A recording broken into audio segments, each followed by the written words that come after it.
So this talk really follows on very well, I think, from both Chris and Liz's talks. I'm going to talk about the legacy of the Anthropocene with my good friend Jan Zalazevich. If you were passing on the dark side of planet Earth over the past couple of centuries, if you're an alien civilization, for example, you would have noticed something very significant happening here.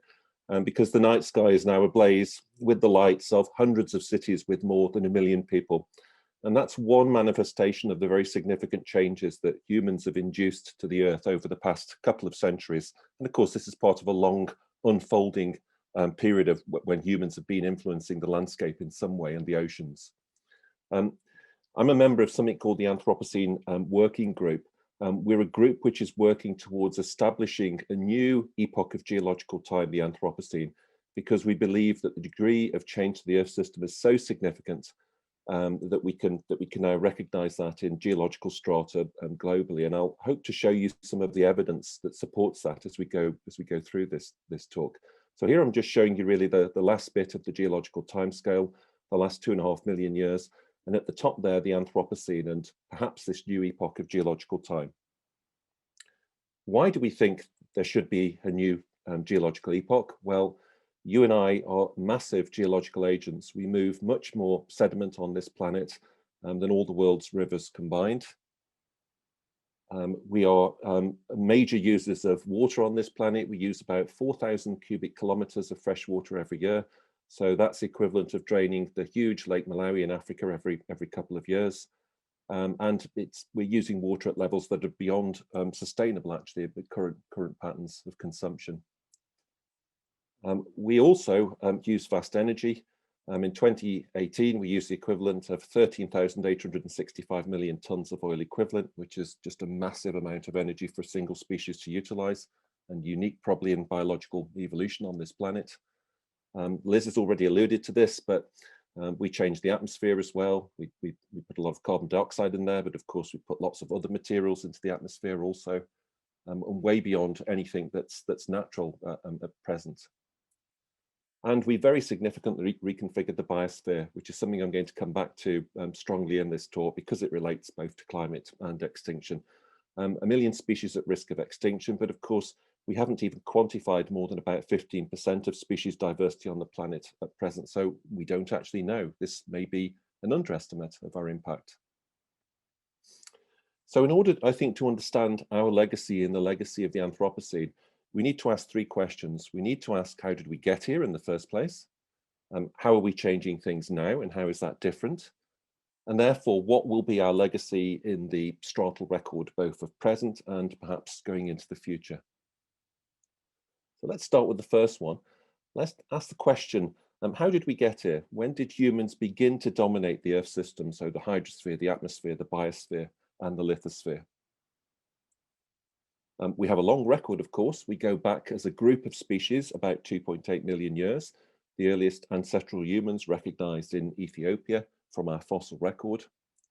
We as a species go back 300,000 years at least, based on evidence from North Africa and Morocco, where we can find anatomically modern humans. And we know that these humans were thinking probably in very similar ways to us, at least by 40,000 years ago, based on widespread rock art that really shows culturally modern humans from Europe to Indonesia. It's about that time also that our impact on the biosphere becomes really evident as we start to enter new landscapes into Australasia, into the Americas. Then we have an evident impact on the fauna and flora in those countries. We cause, or at least we're implicated in the megafaunal extinctions of this time frame, probably in combination also with climate change. We develop agriculture and domesticate animals beginning around about 12,000 years ago in the Fertile Crescent of Anatolia and the Levant. And over that time, over the past 12,000 years, we've engineered the means to feed billions of us, particularly with the Haber-Bosch process in the 20th century. And as a result of that, we've reduced the space for non-humans, for all of the other species on this planet. I just use the example of Fritz Lang's Metropolis because we know it covered 1 million acres. It was a vast city, but not really so vast because Greater Tokyo was already 3 times that area in the 21st century. So again, a part of a very strongly accelerating process of loss of space for non-humans. So all of these are profoundly important in terms of thinking about human cultural evolution and our impacts on the planet. But of course, from a geological perspective, they're not really useful for defining a boundary because they're all diachronous, they're all time transgressive. The inception of agriculture happens at different times in different places. So we can't really use any of these, for example, to define an Anthropocene geological boundary. What we need is something which is essentially a major event that we can recognize everywhere, that's simultaneous and can be traced in rock strata everywhere on the planet. So of course, a bolide impact at the Cretaceous tertiary boundary makes that quite a useful boundary to define. That's what we really need for the Anthropocene also. And that brings me to the second question, is that boundary can now be seen from how we are changing the Earth system at present. Because the really big changes have happened in the 20th century. Liz has already talked about this. Our carbon emissions, for example, 85% of them have been released to the atmosphere in the past 70 years. And you can look at a whole range of different parameters. Again, Liz has already talked about this. But you can look at the doubling of reactive nitrogen, for example, which may be the biggest perturbation in 2.5 billion years, and the rise of carbon dioxide recorded in Antarctic ice cores, or of methane, and of course now concomitant changes in the Earth's climate as a result of these changes of greenhouse gases in the atmosphere. They're coupled with a whole range of different phenomena that you can clearly recognize in the sedimentary record. So the detonation of atomic bombs in the mid-20th century, which has left a global signal. Things like plastics and concrete, again, which have left very distinctive geological signals, or even the burning of fossil fuels that's left this signal of global black carbon that we can recognize in lakes pretty much everywhere around the world. So again, a very good way of trying to define this boundary in the mid-20th century. But of course, that's not the only effects that we can see accelerating from the mid-20th century. Human pressure for land has left a real devastating impact on the biosphere through this interval of time. So if you just think about the development of oil palm plantations on Borneo, you can see the figure there, 83,000 square kilometers. That's an area the size of Scotland. And that's a very recent development. Of course, as a result of that, other primate species are suffering, potentially precipitating a mass extinction of primates in the very near future. So if you think of the next two most populous primate species on the planet, the Bornean gibbon, it's the size of one small human city. The chimpanzee, it's the size of one small human city. These are the next two populous primates after humans. And so a big change to the Earth system. It's not only that we're causing or potentially causing the extinction of many species. To this, we can also add the spread of non-native species. This is a recent paper synthesizing this. If you look at the bottom, you'll see the time frame there going through the last couple of centuries, and you'll see an accelerating profile of invasive, of non-native species movement around the planet, and particularly in the later part of the 20th century. And again, as Dave alluded to at the very start of this session, this is caused by human activities. Now, these are graphs, but I can tell you as a geologist that these leave very distinctive paleontological signals in rock successions and sedimentary successions accumulating around the world. So I'm going to take you to San Francisco Bay and just show you one example of this. This is some work being done by one of my PhD students, Stephen Himpson. So we know that San Francisco Bay is one of the most invaded ecosystems on planet Earth. You can see 230 odd species in the last 150 years. Half of these occurred in the last 35 years. And the figure at the bottom is really telling. Basically now, the San Francisco Bay ecosystem, the aquatic ecosystem, is completely and utterly reconfigured by humans. There's almost nothing left of the original aquatic ecosystem here. So you can just pick out some of these species that have invaded. This is Trocomina haydii. It's a foraminifera that lives in coastal waters of Japan.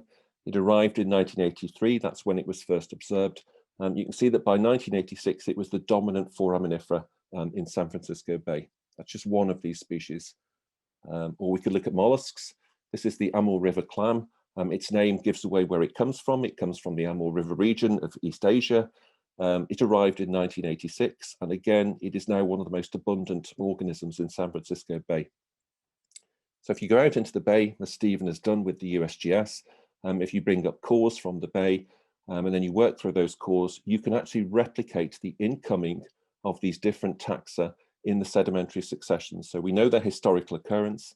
So we know that Trochamina haydii comes in first and the Amur River clam afterwards. And that's the order that they occur in these sedimentary successions also. So we can actually replicate this translocation of species around the planet in the physical record. Now, all of this, as a very quick summary, provides very strong evidence, we feel, that we have fundamentally changed the Earth system, so the air, the water, the land, and life, and that we can recognize this distinctive geological boundary in the middle part of the 20th century. Okay, so that's obviously a legacy, because that means we've left a geological legacy of humanity. But what comes next? And what comes next is really very germane to the discussions that you're having as part of this conference. Many of the changes that are occurring on the planet at the present can be defined as being a product of the technosphere.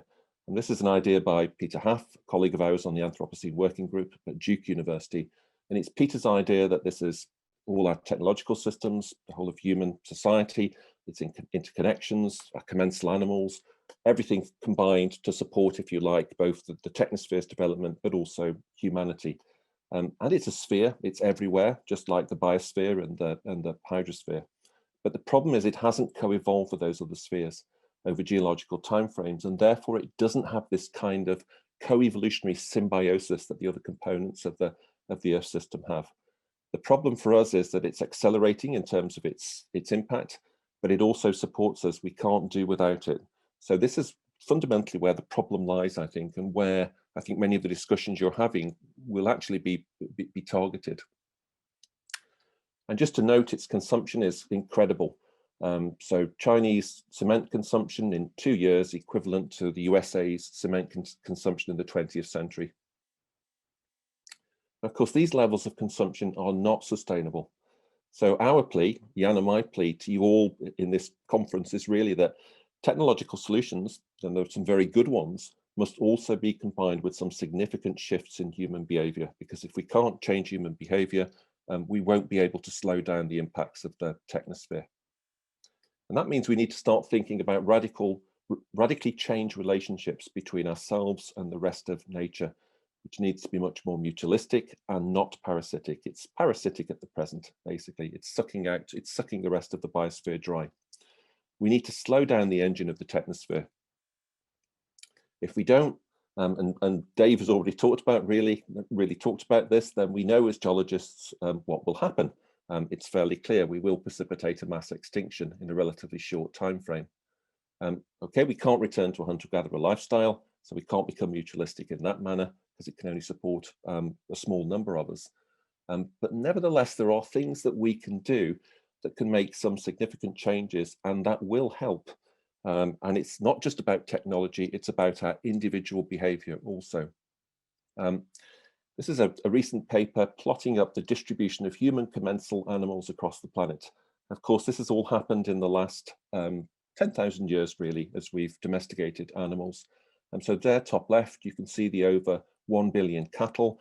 If you were an occupier of Brazil, and then there'd be 1 cow for every member of the population, over 200 million cows in Brazil alone. Chickens, if you look at bottom left there, we eat 63 billion of them every year. And there are about 23 billion of them on the planet at any one time. So again, these are patterns of consumption which are completely unusual in terms of biological evolution on our planet over 4 billion years. Half the habitable land is used for farming by humans. 3/4 of that is for animals and dairy, and about another third of that is undercrop, which is then used as animal feed. You need 164 square meters of land to produce 2 meat patties. And so Jan and I thought we'd do some back of the envelope calculations, so don't quote us on this, but we think it's a kind of interesting thought exercise anyway. We can tell you how we got to the figure of 50 billion burgers eaten each year, if you like. That's 2.5 million tons of patties.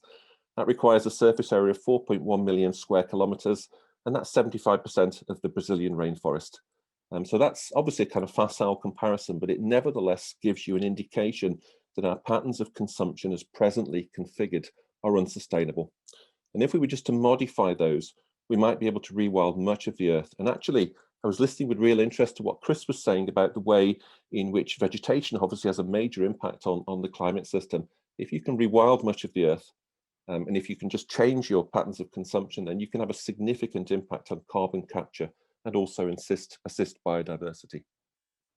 Okay, two possible legacies then in my final slide. And both of them I think are really significant from an Anthropocene and a human perspective. And the first one is that human changes to planetary life become short-lived and unsustainable and are marked with a mass extinction event. That's the business as usual scenario. If we carry on consuming in the way we are at present, and we carry on perturbing the biosphere in the way we are at present, we will precipitate a mass extinction probably within 2 centuries, perhaps 1,000 years if we're lucky. So that would leave a significant signal and a significant legacy, but not really a very good one. The other one is that we evolve systems with the technosphere that build sustainable relationships. And I've suggested one way, of course, that we can do that, but there are many other ways that we can potentially do that also. Now, that's also a major legacy, because even if we do that, even if we develop this sustainable relationship, we will have fundamentally reconfigured the Earth system. We will have fundamentally reconfigured the biosphere. That will leave a permanent record in the geological record, and it will be a permanent change to the Earth system. So whichever of these two legacies occurs in the near future, and I hope it's the second one and not the first one, we have a fundamental legacy as a species in terms of our impact on this planet. Thank you.